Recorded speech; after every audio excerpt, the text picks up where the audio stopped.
Welcome to EZ Gluten Free.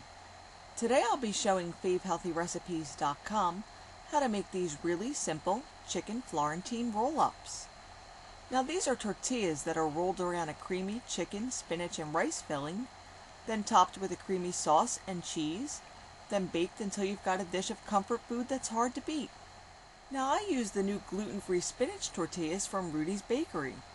But if you can't find them, you can use whatever gluten-free tortillas you can manage to get your hands on. And if you're not on a gluten-free diet, just use regular tortillas. And I've lightened up the recipe with part skim mozzarella and a lower fat version of the creamy sauce.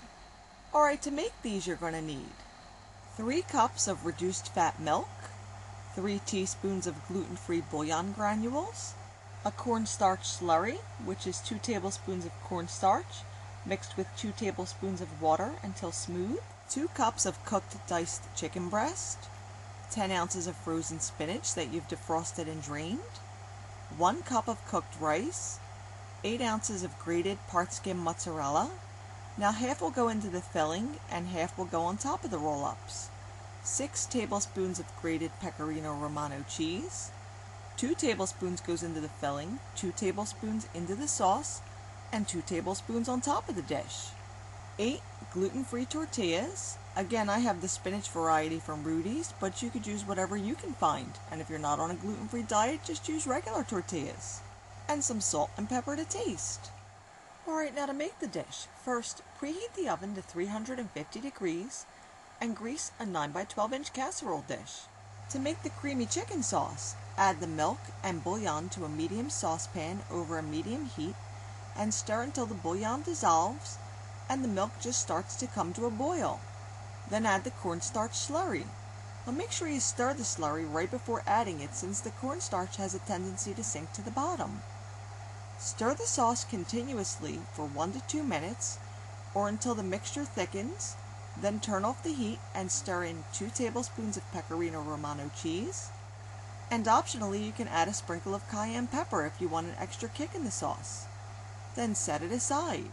Now for the filling, first add a little salt and pepper to the spinach. Then add the rice, chicken, half the mozzarella, 2 tablespoons of grated pecorino, and about 3/4 of a cup of the sauce. Then stir until you have a well-combined mixture. Now to put this all together, spoon just over a half cup of the sauce into the bottom of the prepared casserole dish. Now for the tortillas, I trimmed about 1 inch from each of 2 edges so they would fit into my dish properly.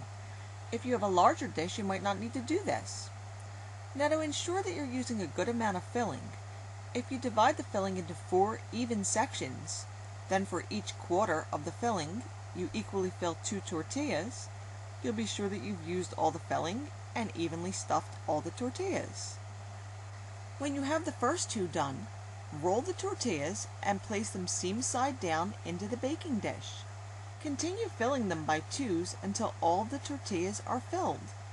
Then cover the entire top and edges with the remaining sauce.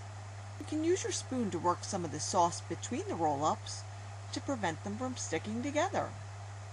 Top the dish with the remaining mozzarella and grated pecorino romano, then bake uncovered for 40 minutes.